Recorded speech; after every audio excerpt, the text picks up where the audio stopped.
so the title will be Beethoven's Psyche, uncovering role models for current musicians. And this is the content that I brought, so I'm going to give just a couple of lines to offer some background of why I'm doing this presentation here. Then I will talk more about the research, the big research that I carried out some time ago, and the method, the design, the results, and then what to learn from Beethoven nowadays, what we can apply nowadays. So musicians, we all know that face multiple challenges and situations, and dealing with them and pushing forward with their work is a fundamental part of their lives. So I think one way to learn how to be an artist in its many psychological dimensions nowadays is through great figures who achieved their goals in life and continue to be references and examples for us today. Specifically Beethoven, whose 9th symphony, by the way, celebrates its 200th anniversary in 2024, this year, is a legend in the musical world, and I think will be an interesting role model for us. The first one is to understand and interpret the phenomenon of the personality of Ludwig van Beethoven by carrying out a psychobiography, and the second one to achieve a holistic and integrative understanding of the composer's personality. So this is the method that I used. I'm going to talk a little bit about what is psychobiography. Psychobiography belongs to the qualitative research paradigm. This is the design that I follow. It's 12 steps. You can read them all, but I'm not going to explain all of them because we don't have that much time. So I'm going to focus on the step number 2, the sources, the primary and secondary sources that I used to get to know Beethoven, and then the steps 4, 5, and 6, which I think are the core of the research. And of course, I'm going to show the results and my reflections afterwards. Okay, so you should know that there is a huge amount of information from Beethoven, about Beethoven. I read all the letters that are available from Beethoven and to Beethoven, also his diary. This is the theoretical framework that I used. It's called the 3-level model of personality. I'm not sure if you're familiar with it, but I'm going to explain a little bit why I chose it. It's a model that offers a broad range of movement to analyze and to do this type of research. It's both personality and development research, which is actually quite rare for this. Scientifically, it's very well supported. And it's recommended for psychobiographers, especially for people who are not experts on psychobiographies. This model gives sort of a structure, so it's quite helpful. So in a nutshell, what the author says is that in order to understand an individual's personality, we need to analyze 3 different levels. The first one is the dispositional traits. This is our behavioral tendencies. The second one, the characteristic adaptations, which includes attitudes, values, motives, attachment styles, the way we regulate our emotions. And then the third level would be the interactive life stories. This means how we build our own story and how we tell ourselves and tell others. Beethoven's dispositional trends, I chose to use the 5-factor model. You'll know this one. The second one, to understand and present Beethoven's attachment style and emotional regulation strategies, which would belong to this second level. I picked the outward attachment theory. And then the third one, to uncover and present the story, what story Beethoven built about himself and transmitted to himself and to others. I chose the theory of narrative identity.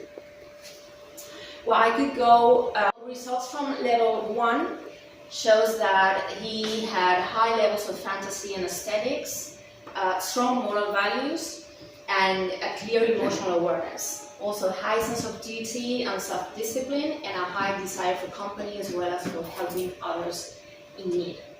So that is level 1. Level 2, then the results from level 3. Beethoven's life story is a tragic romantic one with 3 main psychological motivations. In his case, those were protecting his family, that was the first one. The second one, becoming a great man, and the third one, becoming an artist. Also, his narrative was centered around 3 main characters. I call them the maker, that is the artist or the artisan. He called himself artisan. Also the Husenhof, and I know this. So what we can learn from Beethoven? Well, I selected 6 ingredients, if you want, 6 components. Because as I said at the beginning, we face many challenges as musicians or artists or just people. So, what are the elements or the aspects that helped Beethoven to develop his career or his just to grow as a person, despite all the difficulties that he had, because he actually had a lot of problems, a lot of diseases, as you can imagine. So I selected these 6. The first one would be talent, but not only having talent, but realizing that we have that talent by people who truly love us and want to genuinely support us in our goals. So in his case, his family realized that he was very talented and his father started to teach him. The problem is that soon after he realized that he was way better than Johann, his father. So he had to find other teachers, and he was really lucky. He had very, very good people to experimenting, to trying again, creating something different.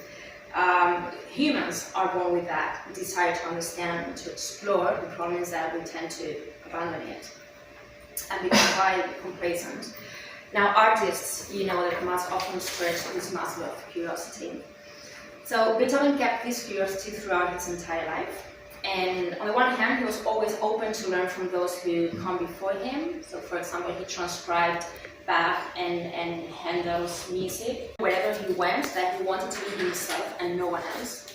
He expressed and shared his interests and needs, disappointments and demands when the time was right. And then authenticity had a great value for him. That is why he was so determined to find his own path, writing about it actually in his diary and in many letters. And we also know that later composers try to imitate this idea, considering authenticity a fundamental part of their artistic development. Some of those composers were Liszt, Mendelssohn. He had to put everything he had inside out into the world. Somehow he wanted to transcend. And with such ambitions, he managed to overcome setbacks and difficulties. Also, as I said before, many illnesses too.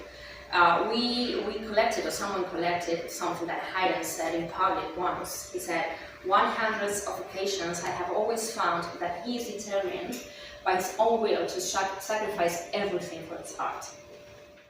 Nuclear and dedicating oneself to music in its various aspects requires a lot of work and discipline, right? So Beethoven did not wait for inspiration to come to him. He worked very hard, he worked daily, he had a routine, he had over 10 or 12 conclusions from my research, my big research. The first one is that a psychobiography is an ideographic approach within the qualitative methodology that allows the researcher to go deeper into one subject's mind using the existing psychological theories of personality and development. Careful study of the personality of highly relevant figures offers a more complete vision of them, incorporating personal areas which on occasion are overshadowed by their artistic, social, or political works. This methodology brings these outstanding figures closer to all, to current musicians, revealing the inherent imperfection and vulnerability that every human being possesses. So that's all. If you want to know more about this, I have a book. It's in Spanish so far. I have some papers that you can check online, and there's also a YouTube channel that I started a few years ago.